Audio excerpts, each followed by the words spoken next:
예. 이 얘기는 저희가 잠시 뒤에 바로 만나보기로 하고요. 저희가 앞선 주제에서도 잠깐씩 화면을 만나봤습니다만 윤석열 정부의 첫 국회 국정감사가 오늘부터 시작이 됐습니다. 가장 눈에 띄었던 건 그런데요. 행안위에서 민주당의 한 의원이 윤석열 정부를 거짓말 정부다 이렇게 지칭한 그 이후부터였습니다.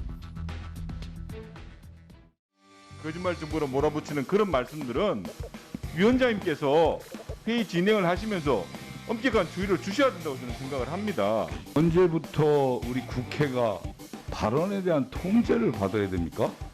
저는 이만희 간사님의 발언에 대해서 매우 정말 이 문제가 있다. 이건 이만희 간사님은 사과해야 돼요. 이만희 간사님은 사과하세요. 통제할 의도 전혀 아닙니다. 통제하고 있잖아요. 들으세요. 얼마나 여기 버린 얘기하고 말아요. 역사 진행반을 받았잖아요. 공장머리가 없잖아. 누구한테 버리장머리라 그래요 지금? 어느 감이라니? 의원이란 모든 얘기 다 할 수 있습니까? 누구한테 버리장머리라 그래요? 사과하세요 사과.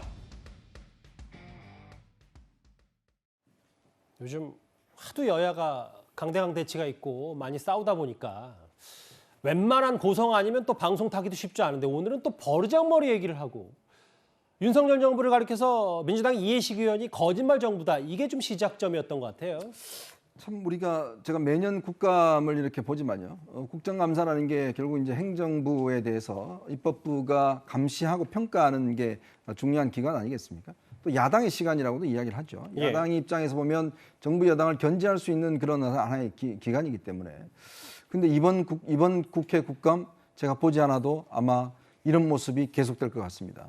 결국은 또 결국 국민들의 어떤 민생이나 국민들의 어떤 필요한 것들 이런 것보다는 실적으로 이게 정치적인 이슈로 모든 국감들을 덮어버리는 저는 그런 면에서 참 이 국회의원들이요 말 하나하나에 좀 신중했어야 할 것 같아요. 이게 뭐 버르장머리라고 이야기하는데 그동안 윤석열 대통령 EXX라고 했다고 얼마나 많은 비난을 했습니까? 근데 자기들은 뭐 그냥 대놓고 이야기를 하잖아요.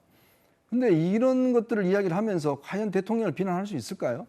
그러니까 그런 면에서 보면 국회가 정말 저런 하나의 단어, 말 이게 좀 하지 말고 정말 야당 의원들 같은 경우에 이번에 제대로 정말 정부 여당을 한번 견제하고 제대로 비판하면 많은 국민들이 박수 칠 겁니다. 조목조목 비판할 거를 해라. 그렇죠. 여당 의원들도 무조건 이게 정부 여당을 막는 게 아니라 정당한 비판이면 좀 정부 여당을 그래도 대통령실이나 정부를 좀 질타하고 이렇다면 또 국민들이 박수를 칠 거예요.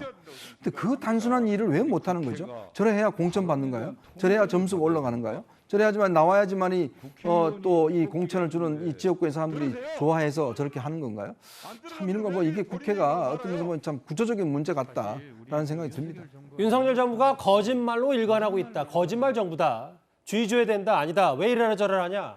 이렇게 꽤 많이 싸웠습니다. 그런데 눈살을 찌푸리게 한 건 오늘 이 고성뿐만은 아니고요. 오늘 또 다른 국감장에서는 딴짓을 하다가 걸린 한 명의 의원 모습도 포착이 됐습니다. 최진봉 교수님, 네. 누굽니까? 정운천 의원이에요, 국민의힘에. 저는 좀 안타깝습니다. 그러니까 이런 부분들이 사실은 국민들을 실망시키는 중요한 요인 중에 하나라고 생각을 하거든요. 본인의 골프 약속 잡느라고 문자를 하고 계셨어요.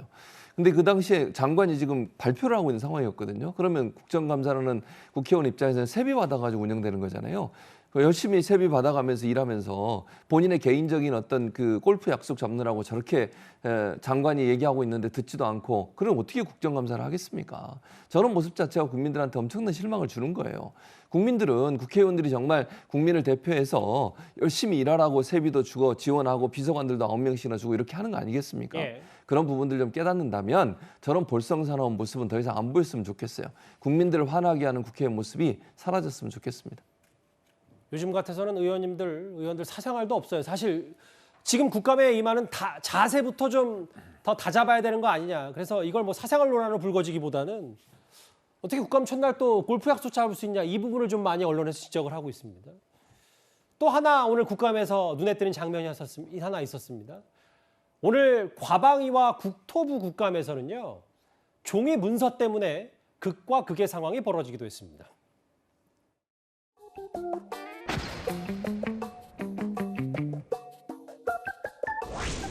젊은 사람들은 30대, 40대는 이게 익숙해져 있지만은 50대, 60대 여기는 굉장히 이게 좀 어렵습니다. 클릭해가지고 올려보고 내려보고 하는 것이 인사 말씀은 인쇄해서 이렇게 주고 정작 중요한 업무 보고는 종이도 안 주고 여부 컴퓨터 보고 지금 보라고 하는 것 자체도 인사 말씀도 우리같이 무식한 사람들은 이해를 못하게끔 써놨어.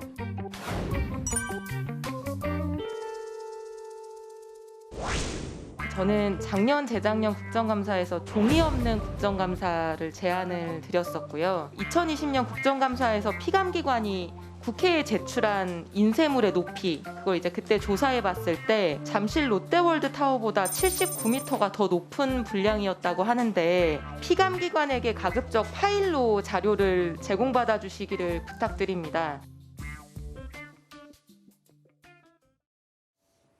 서로 다른 정반대 상황 어떻게 보셨어요?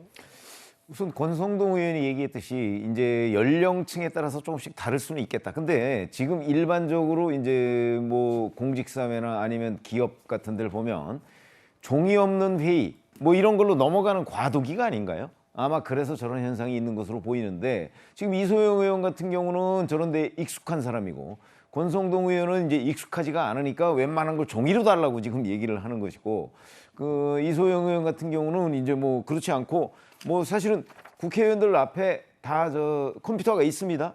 저는 뭐 그걸로도 충분히 볼 수 있을 것 같은데 그 이제 종이 없는 국감 또는 종이 없는 어떤 회의 뭐 이런 단계로 넘어가는 과도기적인 현상이지만 예. 기본적으로는 권성동 의원 같은 경우가 저런 일에 적응을 해야 되는 것 아닌가요? 왜냐하면 그쪽 방향으로 가는 건 맞잖아요. 예. 대세가 그런 거니까. 그렇죠. 그러니까 본인이 조금 더 불편하더라도 컴퓨터 이렇게 올려가면서 좀 보고 해서 종이 없으면 여러 가지가 절약되고 뭐 좋은 것 아닌가 싶습니다.